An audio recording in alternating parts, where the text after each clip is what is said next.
કેમ્પસની visit કરવા માંગે છે એટલે આજે કંઈક લઈને આવ્યા છે. તો આ પ્રોફેસર છે. અમારી એક્ટિવિટી ગામડામાં ચાલે.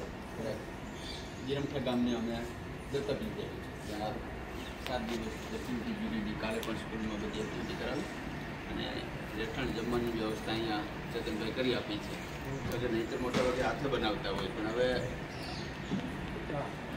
પ્રોબ્લેમ થાય એવું વ્યવસ્થા છે. તો એક્ટિવિટીમાં ટાઈમ એક્ટિવિટી શું એક્ટિવિટીમાં સવારે પ્રભાત ફેરી થાય 5:30 વાગે જાગે ત્યારે પછી ગામને અંધશ્રદ્ધા નિવારણ, વ્યસન મુક્તિ નિવારણ એવા શહેરી નાટકો કરે.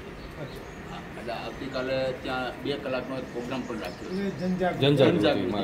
અને સાથે સાથે ગામડાના બાળકો સાથે ગામડાના અને સિટીના બાળકો એક સાથે જોડાય કે ભવિષ્યમાં ગામડાના બાળકો શહેરમાં જાય તો આ વિદ્યાર્થીઓ ક્યાંક એને હેલ્પરૂપ થાય કોઈ પણ માર્ગદર્શન રૂપે કે એજ્યુકેશનના રૂપે. એટલે આપણા ભૂતપૂર્વ રાષ્ટ્રપતિ સર્વપલ્લી રાધાકૃષ્ણનજીએ આ વિચાર રોપેલો કે ભાઈ ગામડાને અને સિટીને જોડવા હોય તો એક રસ્તો એવો છે કે શહેરના બાળકો ગામડામાં જાય અને ગામડાના બાળકો શહેરમાં જઈને આવી શિબિર કરે અને દરેક કોલેજોમાં આવા 100 વિદ્યાર્થીનું એક યુનિટ બને અને 7 દિવસનો એક કેમ્પ એવો કરે કે ફરજિયાત હોય એમને કે એમને ફરજિયાત એ ગામડામાં 7 દિવસ જવાનું.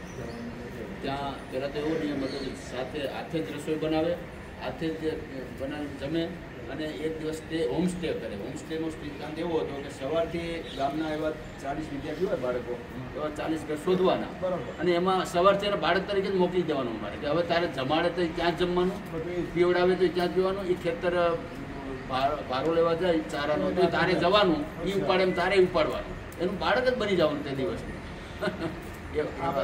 સિટીના આમ બધું મિક્સ. અત્યારે હોસ્ટેલમાં રહેતા હોય તો ગામડામાંથી આવ્યા હોય પણ રહેતા હોય અમદાવાદમાં અને બીકોમ કરે બધા ગામડામાં જ જન્મ્યો